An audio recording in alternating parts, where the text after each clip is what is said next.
Hi everybody, Johnny Lovett here. Just to remind you, don't forget to subscribe. Yeah, click that like button as well. Right, who remembers one of these? Who had one of these? Oh look, I'm in there, in the bit in the background. I'm clearing out my shed, getting rid of stuff, old technology, and I'm going to do a tear down. Right, do you remember these?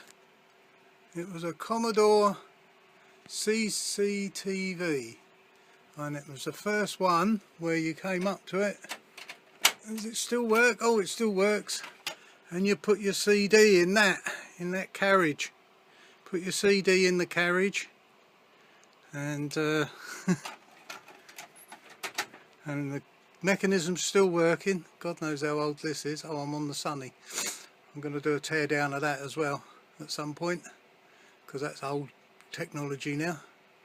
And there's a CC Commodore CCTV. That's the hand unit that went with it. And as you can see, you had controllers, that. Don't know if it still works. I was going to send this off to EEV blog, but it's too heavy to send to Australia. So I'm going to do my own teardown on it, and we'll have a look. Wow, look at that inside. Massive great power supply over there. Big old fan. Look at the chips doing whatever they're doing. For those of you, as EV blog says, want to play along, there's the chip numbers. I will take some photos, but yeah, look at that. There's a big old processor there. What is that? Oh, getting in my own light. Don't know, can't make out.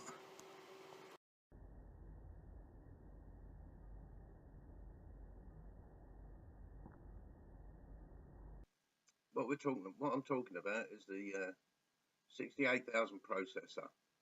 You've got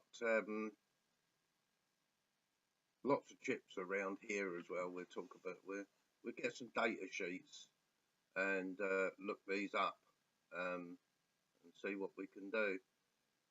This looks like a couple of EPROMs, erasable programmable memory chips.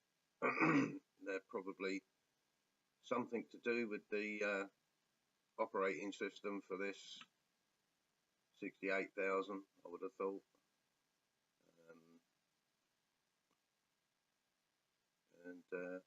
This chip here I will do in a second. I'll spin the picture up the right way and then we can see what the number is. But the 68,000, that's what we're doing first. Okay. What we do is, if you can't read the link that's on the paper there, I'll actually put it in the listing below this video. So if you have a look down there, you'll see the link to be able to click on to go and have a look and read all about this particular manual.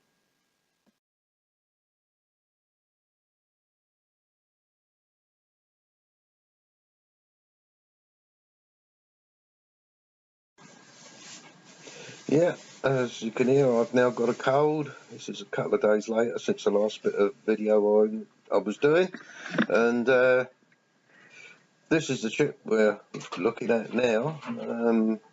I think this is a dedicated processor of some type, or something to do with the graphics maybe, I don't know.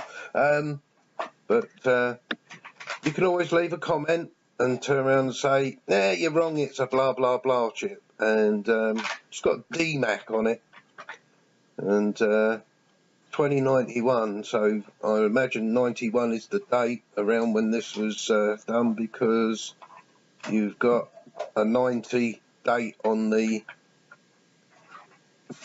68,000 processor here. And I spoke about the EPROMs that are over here, something dedicated for Commodore's systems. And then we got a LS series of chips here, and I'll start off with this one at the bottom, which is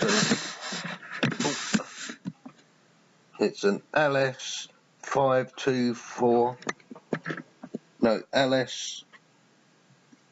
Yeah, it's a 74LS245N. And we'll do something with that. We're just going to get the data sheet for that.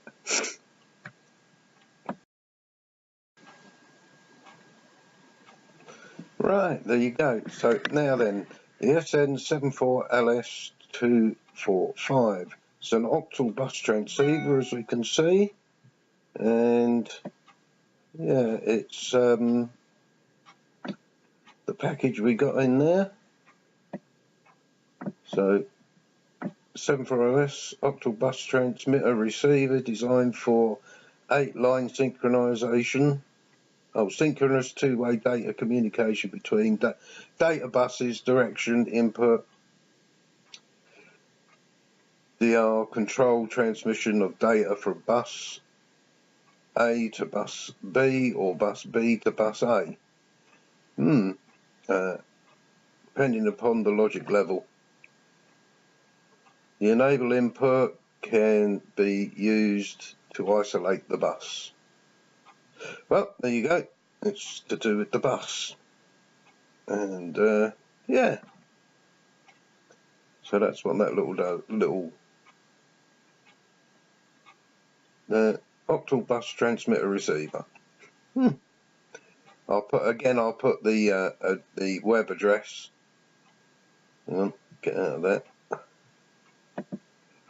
Alright, I'll download it while I'm at it.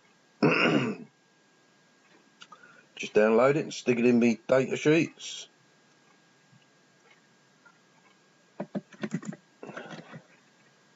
For LS 245. Save that in with my data sheets. And I can call that up anytime I like then. But yeah, not that I'll ever use it. I haven't built a computer in years, especially around the 68,000. The very first computer I ever built in, it was about 1980, in the 80s anyway, probably late 80s, at college, when I went back to college and done a computer course. And we had to build our own computer. And I do mean build your own computer, write the program, do everything to get through the exams for the understanding of how computers work.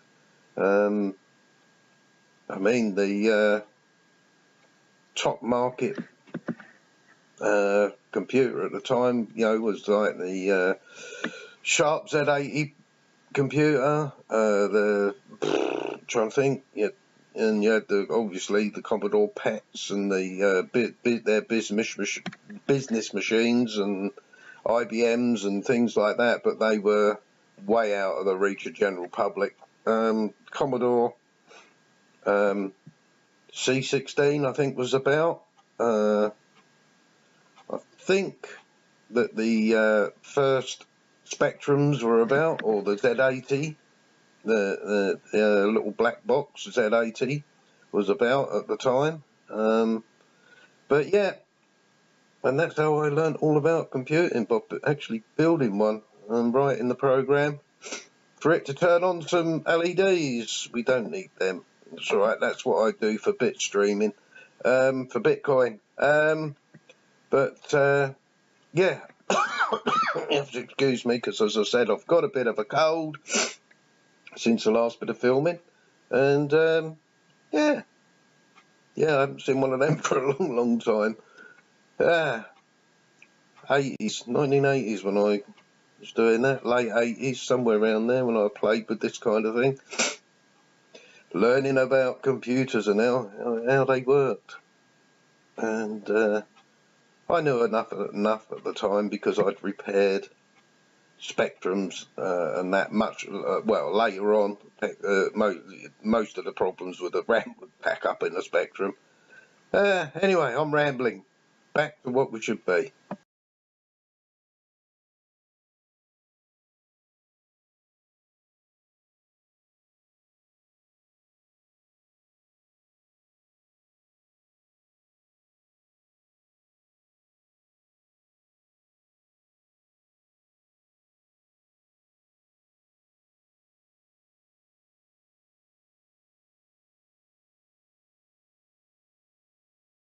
Don't forget to subscribe. Yeah. Click that like button as well. What I forgot to say is also, be nice to have some comments if you like this, what I'm doing.